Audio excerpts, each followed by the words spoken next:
Global trade is a rapidly changing and globally disrupted supply chains that have created a demand for leadership that really does go beyond the boardroom, moving away from traditional earnings reports and infinite loop round table discussions. The digital, increasingly agile organization really does rely on leadership with long-term and strategic outlooks. Following COVID-19, geopolitical shocks, as we know, are being felt right around the world. In today's economy, entire industries depend on the agility and strategy employed by CPOs in protecting their organizations from potentially fatal setbacks and enabling them to continue to operate efficiently. So, as such, the needs for business continuity really are evolving, and with that, the role of executive leaders. So I'm really delighted to welcome here at Digital Procurement World, Drasko Jelavic, who's the CEO and founder of Cirtuo, and Cyril Pourrat, CEO and CPO at BT Source, to talk about all of these issues and just what it means for their businesses and the sector. So Cyril, welcome. First of all, let's just set the scene, shall we? Just a year ago, there were really high hopes that a lot of the supply chain problems caused by the pandemic would have eased now, but that's not really happened to the extent that was hoped, has it? Just how disruptive have these past 12 months been? Thank you very much. I believe that everyone is absolutely aware of everything which is happening in the world right now, and I believe that every chief procurement officer or every chief supply chain officer, it's basically probably the first thing that they are thinking about when they are waking up in the morning and when they're going at bed in the evening. So it's how we are making sure that your business is not impacted, or actually how you are mitigating all the impacts that you're facing. Because anyway, regardless of what you're doing, you are impacted. And thanks to all the digital ecosystem that we have now and that we are using, we really can be almost on real time, so I will call it near real time, informed and take the right decision when it comes to making sure that our business is not impacted and the business continuity is still there. So huge challenge. I'm glad that we've got all this digital tool that we are using, because I don't know exactly how I will have managed this situation without it. But it's clear that it's top of the agenda, and it's so top of the agenda that we're even preparing our team further with that, because in a couple of weeks, or actually 2 weeks exactly, we will do a huge simulations ready to train even more our team to this kind of event. So we try to really prepare even the future. So reacting to what is happening, using and leveraging our digital tool, and preparing our team as well to what may happen in the future, and working on really disruptive scenarios to again prepare ourselves to face even tougher conditions, because it doesn't seem that the current situation is improving. Yeah, so real agility and action you're showing there, Cyril. Let me bring in Drasko now. What is your take on this? I mean, the events of the past 2 years really have been so fast moving. How is procurement driving an evolution, if not a revolution? Thank you, Susannah. Well, the procurement function and its development has been significantly accelerated in the past 2 years, which is good news for the procurement profession, and it's probably the best timing ever to do it. So the last 15 years were not really favorable for procurement development. If you remember, between 2010 and 2020, we have seen the longest economic growth ever. It was 120 months of the economic growth. And let's face it, procurement was probably not that important. Of course, we had to deliver cost reductions with the digitalization efforts and transformations, but nevertheless, growth was everything. And since early 2020, procurement professionals entered 2 times new normal, and the last new normal is actually not fun. So we see inflation, price increases, shortages at all levels, geopolitical and extreme weather issues. So how is this changing procurement and the way how procurement professionals work every day? It's a more stakeholder engagement needed than ever, and collaboration. because the business needs to be much closer to the market, and also business needs to understand the supply chain issues to be able to finally deliver goods and services to the final customers. So for procurement, it's a great chance to step up in the value chain, not just be a sourcing factory. So currently we see a lot of accelerated digital roadmaps, transformation programs going on, different cost reduction programs in some industry, and sustainability is, of course, a great topic. So actually, shortage and scarcity were always drivers for evolution. In this case, I would even expect and wish to have a procurement revolution. So basically, procurement should finally get that seat at the table. Yeah, it's really interesting you touch on inflation there. I mean, this is such a huge issue facing so many companies around the world. Cyril, I'm going to talk to you about that in a moment. But first of all, I just want to find out what motivated you to found BT Source, which is a standalone procurement company. Are you faced with a completely new set of challenges now, would you say? No, I believe that the transformation that we went through and as well on the digitization that we started in 2019, it's really more like it has been tough, but at the same time, it was really a huge opportunity in this environment to build very strong relationship with our stakeholders. We've got brand new team, we've got brand new tools, we've got this situation that Drasko was just depicting, which is the new normal. And I would say the both together, it's something that really helped us a lot to connect with our stakeholders.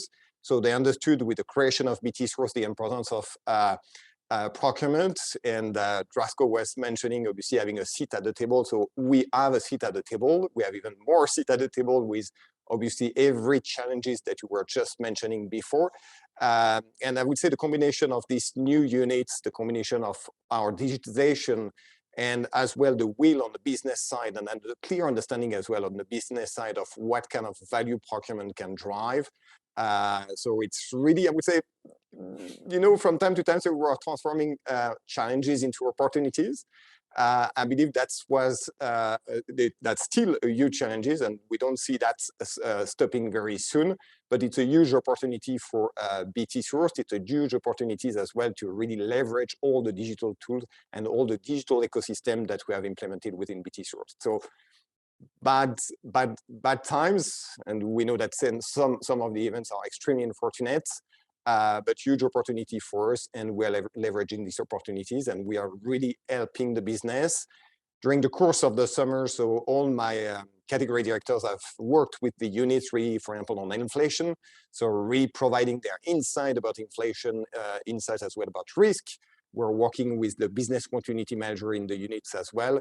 So it's really, I would say, one of these moments where, back to what Drasko was saying, so yes, we have a seat at the table, and yes, on top of that, thanks to our digital ecosystem and our team, so we've been able to demonstrate that not only we have this seat at the table, but we are extremely valuable partner to the business.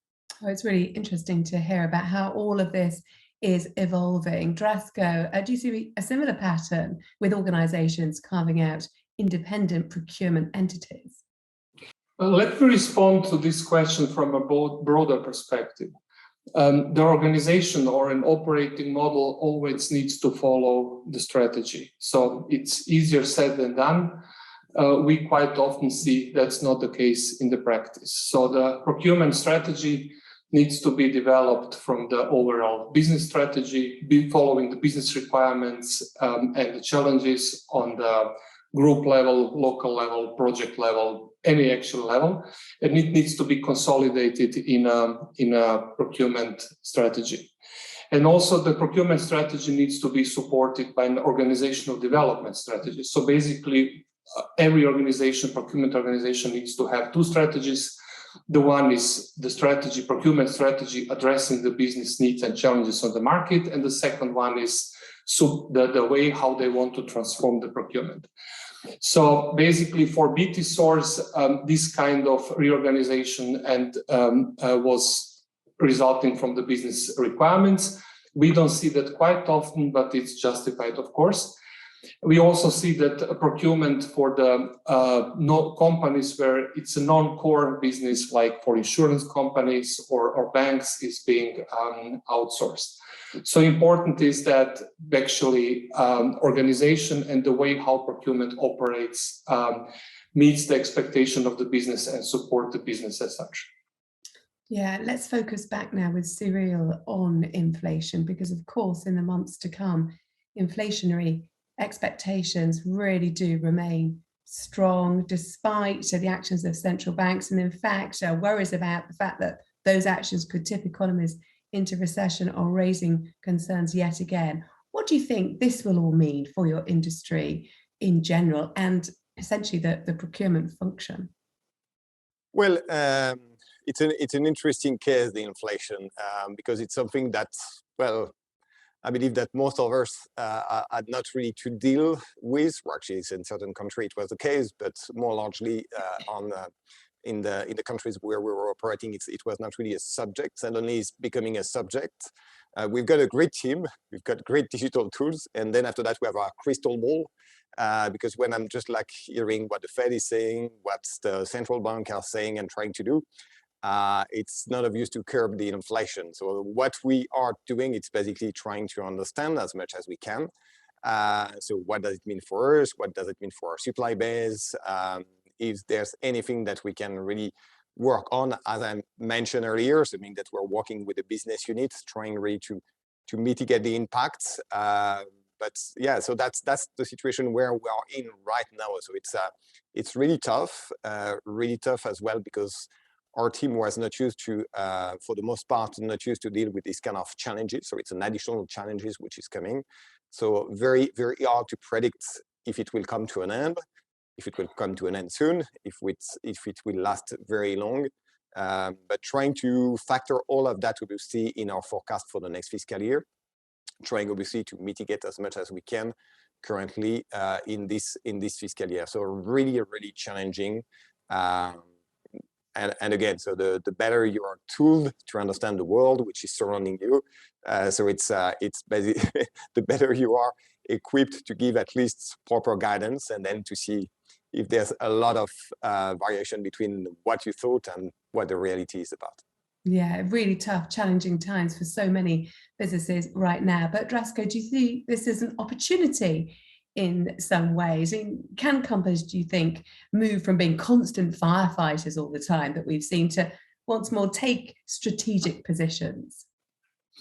Sure. I mean, we have been digitizing the strategies for more than 10 years. It was really a journey. We are pioneers in that area. And we have never seen so much interest and demand like in the last 2 years. I believe companies finally, procurement organization realized that, and there is an external pressure to that, to make it, that that procurement transformation is not just digital, but it needs to be strategic as well. So this is opportunity not just for Cirtuo, but of course for the whole procurement community. And we believe as there is much more top management attention and much more collaboration with stakeholders, procurement will move up into the value chain. So there will be more cross-functional cooperation, stakeholder management, but also which is needed to proactively address challenges in the business, changes in the business requirement and market challenges with corresponding strategies. So basically the focus of the procurement activities will move away from operational and tactical activities, which are increasingly being digitized, to strategic work in procurement and working with senior stakeholders. Really interesting to hear about all those opportunities, Drasko. So Cyril, how does technology such as Cirtuo help BT Source, for example, overcome challenges in this ever-changing macroeconomic environment that we find ourselves in? I would say, interestingly enough, it's probably the first value that it's bringing to the table. It's transparency, because for years and years, many units or many business thought that, you know, like procurement was doing its magic on its somewhere, and they did not know exactly what we were doing. So they know that they were, as Drasko said earlier, like, yeah, the guy that was processing PO, the guy that were reducing cost here and there. So a tool like this one, it's basically when we are discussing with our stakeholder, when we are discussing with the business units, having this kind of tool where basically all our sourcing strategy are stored, all our savings are stored and followed, and all our actions are tracked, it's really giving a great visibility to the units, and a lot of confidence as well, because instead of something which was like in the brain or in the binder of one of the procurement guys on a SharePoint that just only procurement was able to access, it's really every time I'm meeting a stakeholder, every time we have discussion with stakeholders, I said, I can give you an access to Cirtuo. You can have a full visibility on our sourcing strategy, on where we stand on the savings, including obviously the inflation mitigation and inflation mitigation plan that we just discussed before, and everything that we're doing in terms of sourcing activities. And I'm using, I know that it's maybe Drasko might not like it, but I'm telling it to simplify and to explain to our stakeholder what Cirtuo is about, that it's our sales force, because we've got all the activities which are tracked, and they can deep dive into that. They can really have this. So we are offering this level of transparency to the business, which give them great confidence in our ability to really tackle all the challenges that we are all facing.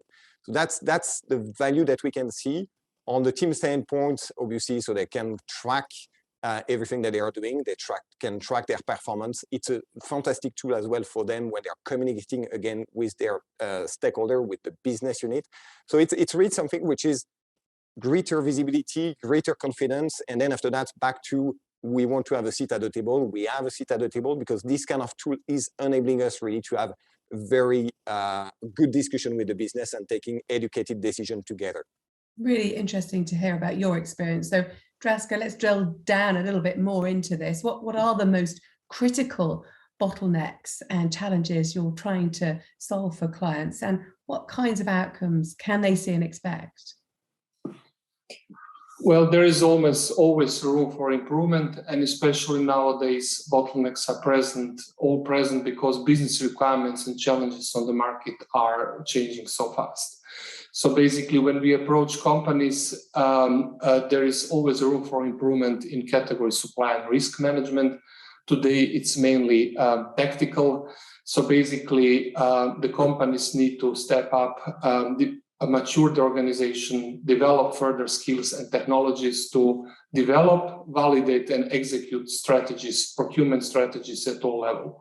So basically, we talk about category strategies, supplier strategies, risk strategies, but also sustainability. The challenge is that in the last decades, procurement was mainly tactical, focused on cost reduction. Probably we used the strategic language, but in the practice, we were more practical and operational. And therefore, we support companies like BT with guided strategy creation. So technology provides guidance to create, validate, and execute strategies, resulting with being more faster, as Cyril mentioned, more transparent, having higher coverage of strategies for the total spend, and finally higher impact for the overall business. Drasko, really fascinating stuff, and certainly we know there are lots of bottlenecks that need to be solved right now.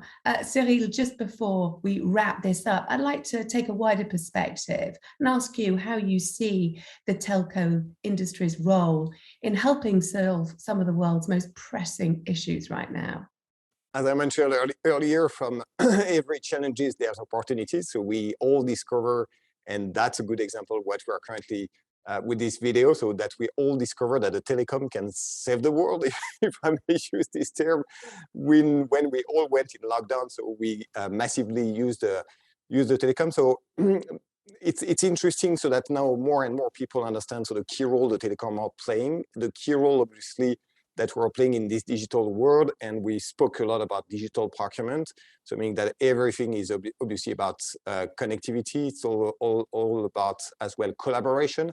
And I believe that's where the telecom is really well, I would say, positioned to help basically the world and our customer to be connected for good, and to really leverage the technology that we are offering to them to really face better, or at least to better adapt to the challenges that they have. So it's really interesting again. So it's a industry, which maybe a lot of people were not thinking about, or you've got obviously your mobile phone in your pocket and you're from time to time thinking about Earth, but actually so we're connecting the world and enabling everything that we have just said. So that's, I believe, not a key conclusion, but I believe that's what we can bring to the table. Plenty of opportunities amid all of these challenges. Okay, Drasko, let me get your final thought. How do you see the procurement technology industry developing over the next 5 years? Well, I believe the technology providers are just scratching the surface of what is needed and possible in procurement. So there are over thousands or several thousands of providers of technology, and the development has been amazing, fueled with investments. And I also particularly believe that strategy will become more important, and AI-driven solutions around that, they will emerge. And these products or these technologies are just at the beginning of the product life cycle. So in the past years, we have seen a lot of digitalization efforts around operational and tactical activities, and I believe that's going quite well. But there is, from my perspective, also a need for consolidation of the technologies. There are probably too many. Many of them are just great quality, but it's difficult because some of them are overlapping. So I think and believe that the future of procurement is quite digital. Of course, there will be always a need for humans to support and to provide value in terms of stakeholder engagement, in terms of validating and delivering and executing the strategy, and of course, in terms of solving complex sourcing events, which cannot be done by automated or by a robot. Okay, Drasko, thank you so much. And Cyril, thank you too. It'd be really interesting to see how some of those cutting edge technologies really have evolved by this time next year. Been great to have you with me. Thank you again. Thank you. Thank you, appreciate it.